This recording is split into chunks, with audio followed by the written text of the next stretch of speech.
This is Alex. In a Chesterfield Circuit Court courtroom presided over by Judge Lynn S. Bryce, Alex, 11, was adopted. He joined a large, complex family. There's Meredith and Daniel. There's Chandler and his sister Amber, who's not pictured here. Meredith adopted them several years ago. There's Gabriel, Daniel's son. There's a foster sister who's not in this picture. And there's Abigail, Alex's biological sister. This was an adoption that for years seemed impossible. For most of his life, Alex, prone to huge meltdowns and tremendous tantrums, was not considered a candidate for foster care or adoption. After Judge Bryce signed the adoption order, after the tears, after the hugs, after the celebratory cake was cut, Daniel, Meredith, Abigail, and Alex sat down to talk about their journey. Well, for quite a few years I've been told that I was never going to adopt it. So, yeah.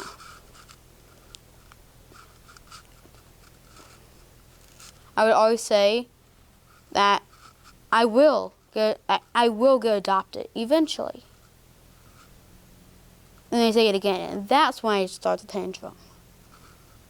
Eventually I actually start believing them. They were never supposed to be placed together. They had been separated 2008 maybe in a placement. Both of them were in residential treatment facilities, which meeting them kind of baffles you because they don't belong there. So I got Abigail in 2011.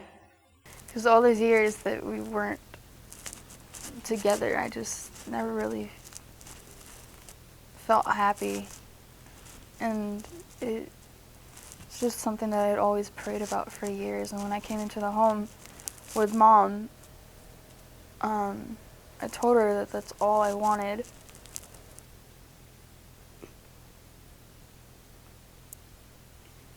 Really and truly, so I didn't really know my sister was even here.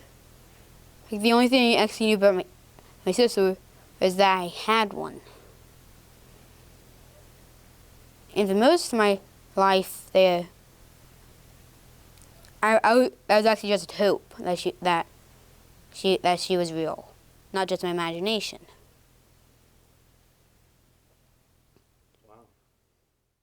But a year later, Abigail's doing well, and we're Skyping with Alex, with his counselor in Georgia. And it was well, how about y'all take Alex?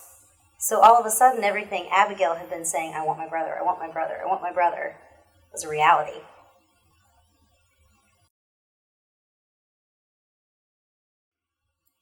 Well, again, it's huge. They weren't supposed to be together. And to go through life without your sibling, I can't imagine that. It's Alex. It's just kind of like, he just brings like this happy feeling. He's always excited about something, and then even though that sometimes I'll say it's annoying, it's actually like really like comforting just to know that he loves me, even though I'm not always the nicest person to him.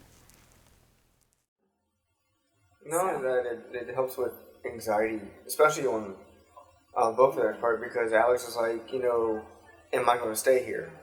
So now he knows he's not going anywhere. Even though we kept telling him he's not going anywhere, he has that, he has that piece of paper that says he's not going anywhere now. And for Abigail, it also gives her that kind of closure too, because she's like, I've already lost him once. Now I'm definitely not going to lose him, so. Well, he knocks on my door every night for a hug. And even when I tell him no, he still comes up and hugs me.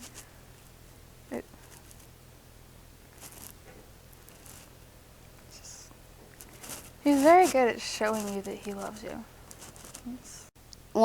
First of all, when I actually found out that it was actually true that I did have a sister, instead of just my imagination, I was very happy, just for that fact. But that combined with the fact that I'm also going to be living with her and getting adopted and actually going to be with a family. Let's just say I was pretty overwhelmed. I can definitely see us like looking back at this day a lot. It's gonna be something remembered and talked about, and just to see that we're gonna have a strong relationship, and I can already see it. It's the only place I've ever actually fit in besides church. And knowing that today he's adopted, it's just amazing. Oh, thank God.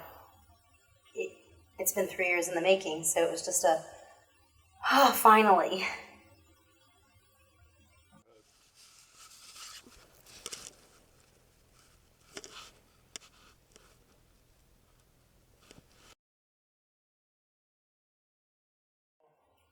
Wow.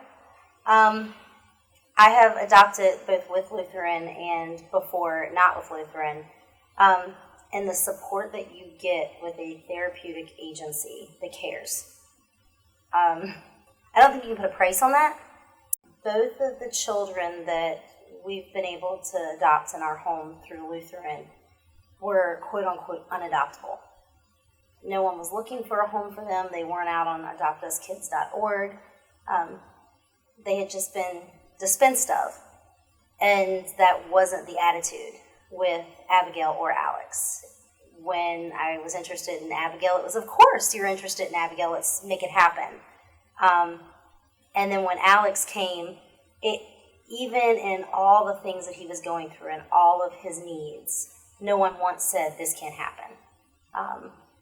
So when I call up a crisis, someone's there.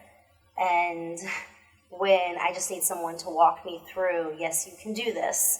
I know it's hard, but we're here, and you get a 2-hour conversation just to talk you down off the ledge. Everybody knows he's not going anywhere. Everyone knows that you're not giving up, but sometimes you just need to hear it. That other people think that you're a good parent because in the middle of it, you don't feel like it.